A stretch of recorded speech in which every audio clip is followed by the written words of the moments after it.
വയനാട് ഉരുൾപൊട്ടലിലെ ദുരിതബാധിതർക്ക് കൈത്താങ്ങുമായി പാട്യം വേളായി കൈരളി പുരുഷ സ്വയം സഹായ സംഘവും രംഗത്ത്.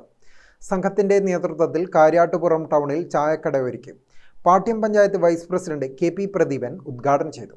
വയനാട് ഉരുൾപൊട്ടലിലെ ദുരിതബാധിതരെ സഹായിക്കുക എന്ന ലക്ഷ്യത്തോടെയാണ് പാട്യം വേളായി കൈരളി പുരുഷ സ്വയം സഹായ സംഘത്തിന്റെ നേതൃത്വത്തിൽ ചായക്കട ഒരുക്കിയിരിക്കുന്നത്. ചായക്കട നടത്തി ലഭിക്കുന്ന തുക മുഖ്യമന്ത്രിയുടെ ദുരിതാശ്വാസ നിധിയിലേക്ക് സംഘം സമർപ്പിക്കും. 20ാം വാർഷികം ആഘോഷിക്കുന്ന സംഘത്തിന്റെ നേതൃത്വത്തിൽ നിരവധി ജീവകാരുണ്യ പ്രവർത്തനങ്ങളും സന്നദ്ധ പ്രവർത്തനങ്ങളും ഇതിനു മുൻപും നടത്തിയിട്ടുണ്ടെന്നും ഈ ചായക്കടയും അതിന്റെ ഒരു ഭാഗമാണെന്നും പുരുഷ സ്വയം സഹായ സംഘം അംഗം പറഞ്ഞു.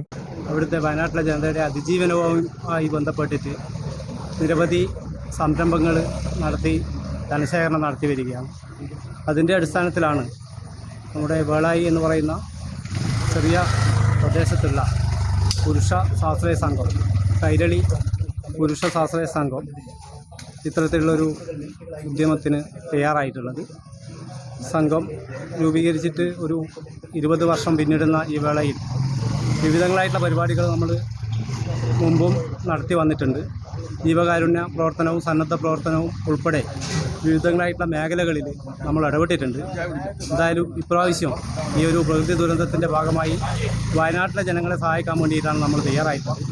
അതിൻ്റെ ഭാഗമായിട്ടാണ് ഇത്തരം ഒരു ചായക്കട നമ്മൾ ഒറ്റ ദിവസത്തേക്ക് ഇന്ന് രാവിലെ തുടങ്ങി രാത്രി അവസാനിപ്പിക്കുന്ന രീതിയിലുള്ള ചായക്കട ആരംഭിച്ചിട്ടുള്ളത്.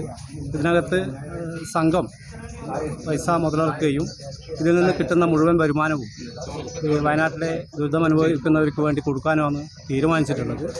നമ്മുടെ ഈ കൂട്ടായ്മക്ക് നമ്മുടെ ഈ പ്രദേശത്തുള്ളവരും വിവിധങ്ങളായിട്ടുള്ള ജനങ്ങളുടെ പിന്തുണ നമ്മളോടൊപ്പം സഹകരിച്ചുകൊണ്ട് എല്ലാവരും നമുക്ക് പിന്തുണയായി ബന്ധപ്പെട്ട് ഇങ്ങോട്ട് വന്നിട്ടുണ്ട്.